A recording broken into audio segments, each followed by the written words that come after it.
April 30, 1942, Duxford Aerodrome, Cambridgeshire. A Rolls-Royce test pilot named Ronald Harker climbs into the cockpit of an American fighter that almost nobody in Britain wants. He has 30 minutes. He flies the airplane hard across the flat English country, low over the hedgerows, and something surprises him. Below 15,000 feet, it is faster than a Spitfire. It handles cleanly. It is beautiful. Then he climbs, and the airplane dies in his hands. Above 15,000 feet, the engine gasps, and the performance falls away to nothing. The machine is the North American Mustang. Its own American Air Force had already turned it down. The British had bought it, then buried it in low-level photo reconnaissance and Army cooperation, the aviation equivalent of a filing cabinet. It was a squandered airplane, an airframe of genuine brilliance, spent on errands ignored by the very force that would soon be dying for want of exactly what it offered. Harkerland. He writes a short memo. Fit this neglected fighter with a different engine, he says, and you will have something remarkable. That memo would change the war in the air. This is the story of how a fighter, its own Air Force squandered, became the weapon that broke the German Air Force over Berlin. Before it was finished, it would be credited with nearly 5,000 enemy aircraft destroyed in the air, more than any American fighter in Europe, and it would kill more of the Luftwaffe's irreplaceable aces than any Allied machine ever built. By late 1943, the United States Army Air Forces had a problem that was killing men by the hundreds. The doctrine was daylight precision bombing. Heavy bombers, the B-17 and the B-24 would fly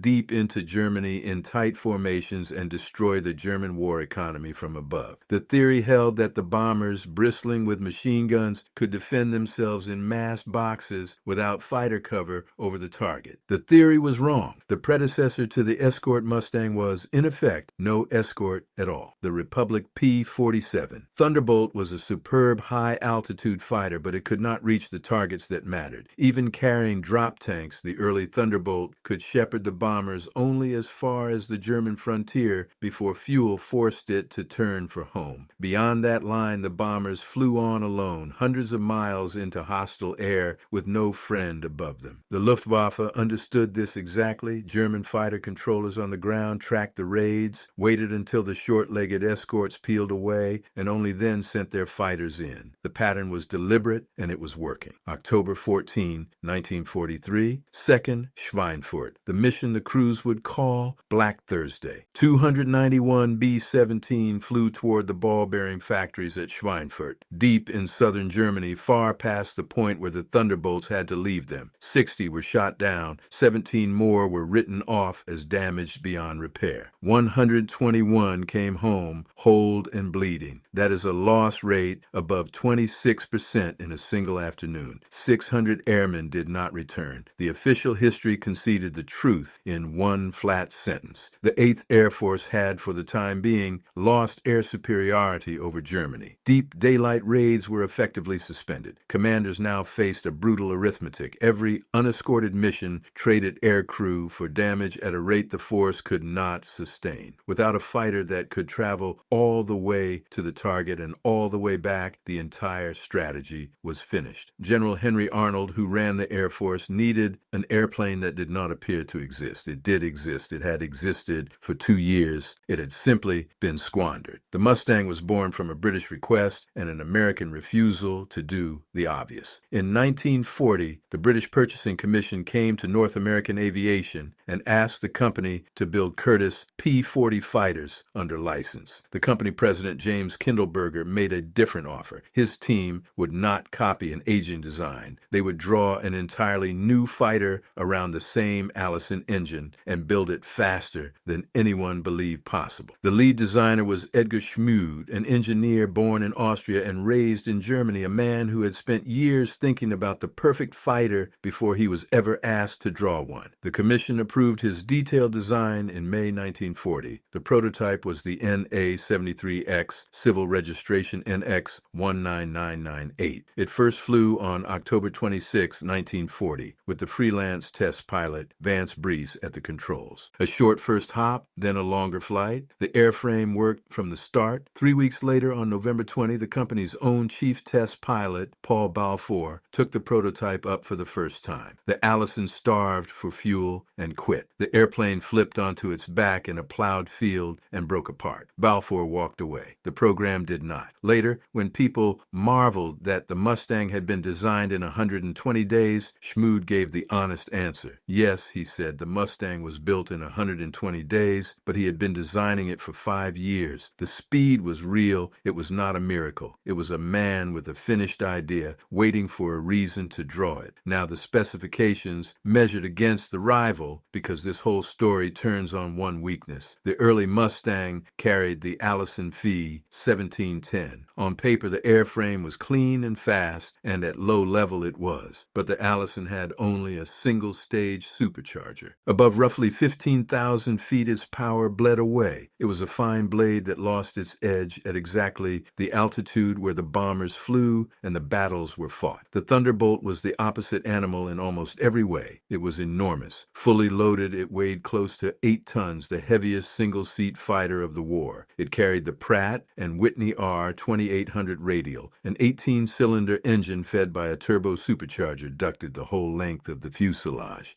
That turbocharger gave the Thunderbolt genuine muscular power above 30,000 feet.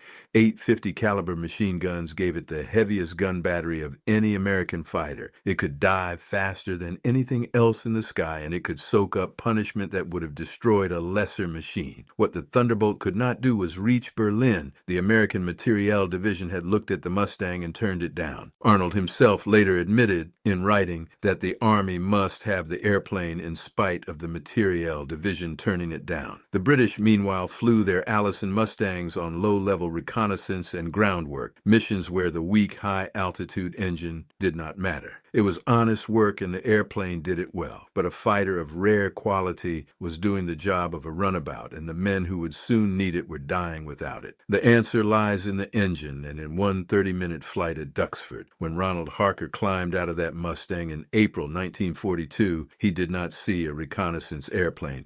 He saw an airframe waiting for the right heart. His recommendation was blunt. Take out the Allison, put in the Rolls-Royce Merlin, the 2-stage, 2-speed engine that gave the Spitfire its lungs at altitude. Rolls-Royce converted 5 airframes at Hucknall. The first Merlin Mustang, the Mustang 10, serial AL975, flew in October 1942. The change was total. At 30,000 feet, the altitude where the airplane had once suffocated, it gained roughly 100 miles per hour. The clean laminar flow wing and the low-drag airframe, always excellent, now had power to match at every height. The radiator scoop under the belly was shaped to recover a small push of thrust from its own hot air, so the cooling that should have slowed the airplane very nearly paid for itself. Packard built the Merlin under license in America, and the P-51B was born. But the Merlin alone did not win the war, and this is the part the legend usually forgets. The second secret was less glamorous and far more important. Range, mid-production P-51Bs received an 85-gallon fuel tank fitted behind the pilot's seat. Combined with the efficient wing and a drop tank under each wing, this gave the Mustang something no other high-altitude fighter possessed. It could fly to Berlin, fight over the city, and fly home again. That fuselage tank came at a price the pilots felt in their hands. Full, it shifted the airplane's balance dangerously toward the tail. One veteran put it plainly, a Mustang with a full fuselage tank did not fly like anything resembling an airplane. Pilots learned to burn that tank down first, wrestling a twitchy machine for the opening hour of every mission,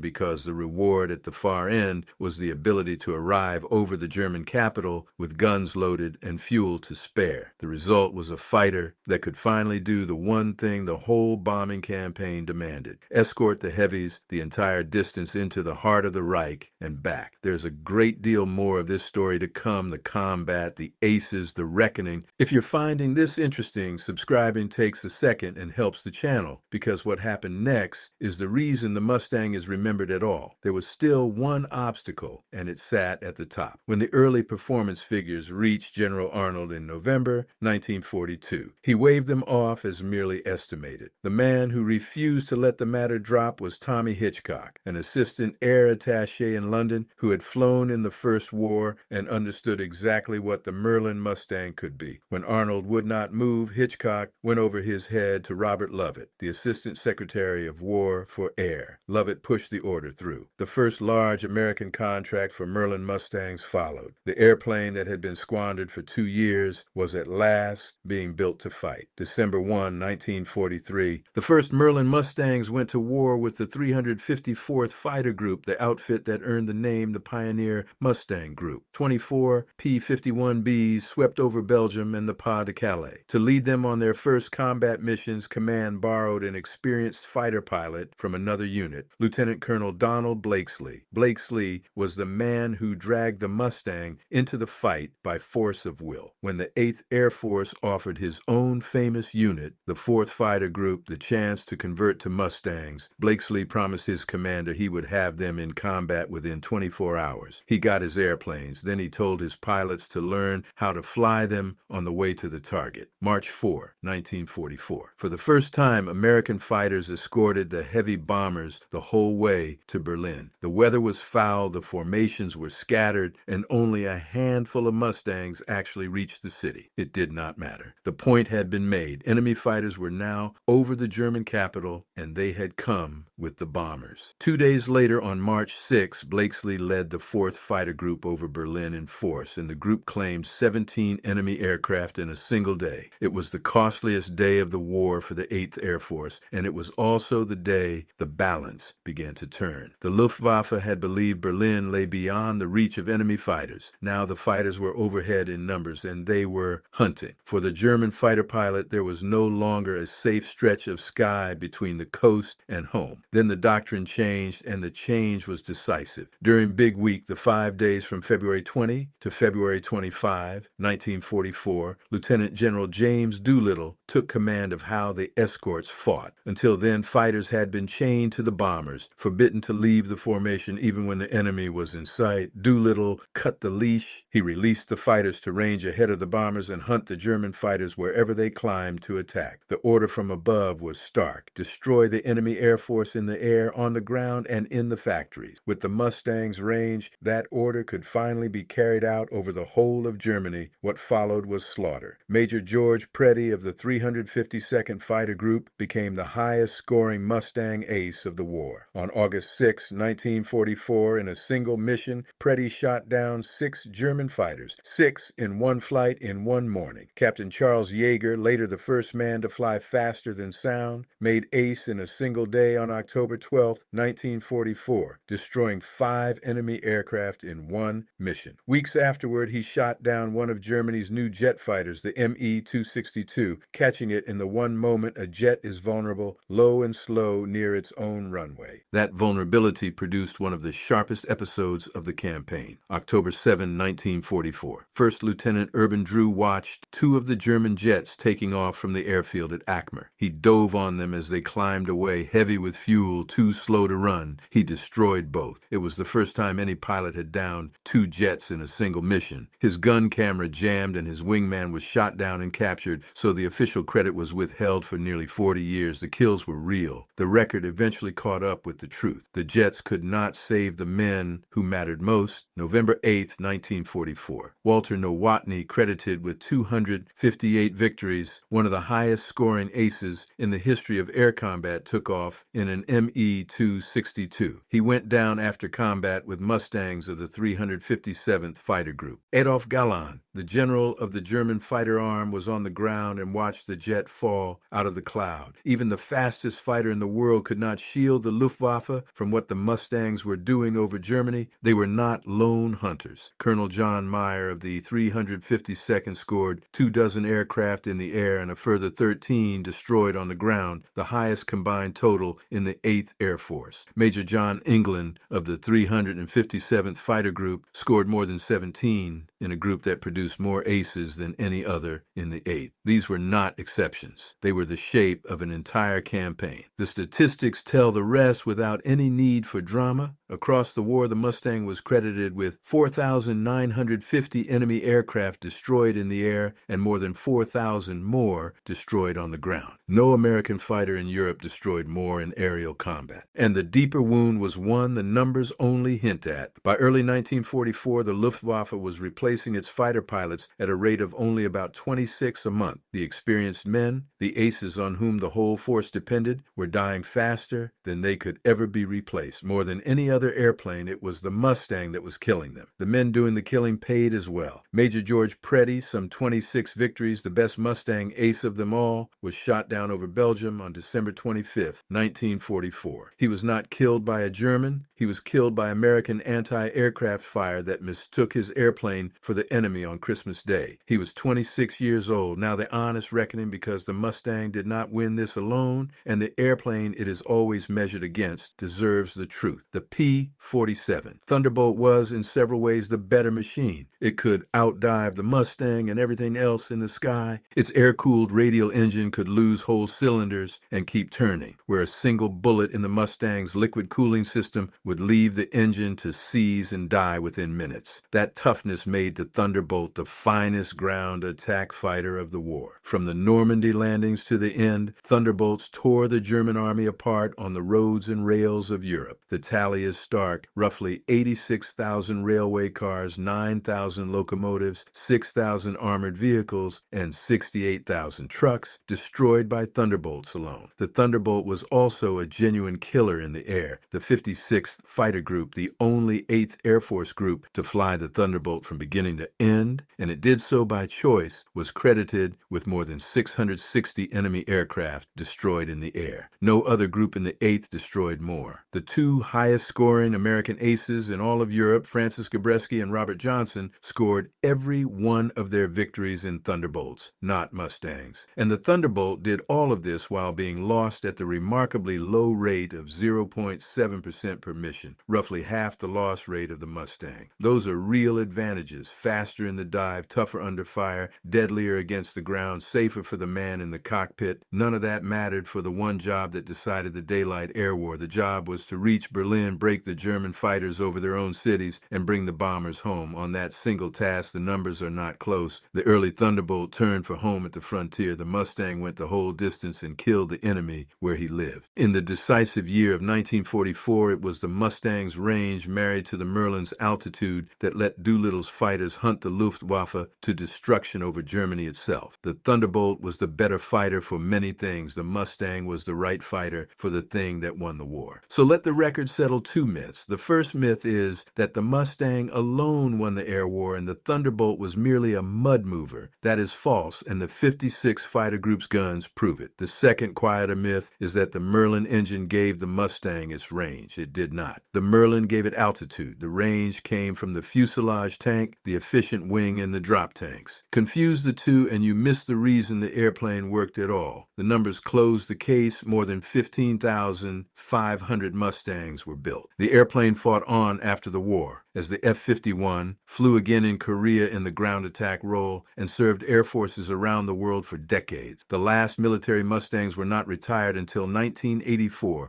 more than 40 years after Vance Breese first lifted that prototype off a California runway. More than 150 survive today, many still flying, kept alive in museums and private hangars from the United States to Britain to Australia. It began as an airplane its own Air Force did not want, flown on errands in the weeds, a squandered design waiting for a reason to exist. It ended as the fighter that flew to Berlin and broke the Luftwaffe over its own capital. Not the toughest, not the safest, not the finest airplane by every measure, but the one that reached the target, killed the aces the enemy could not replace, and brought the bombers home. That is why the Mustang is remembered.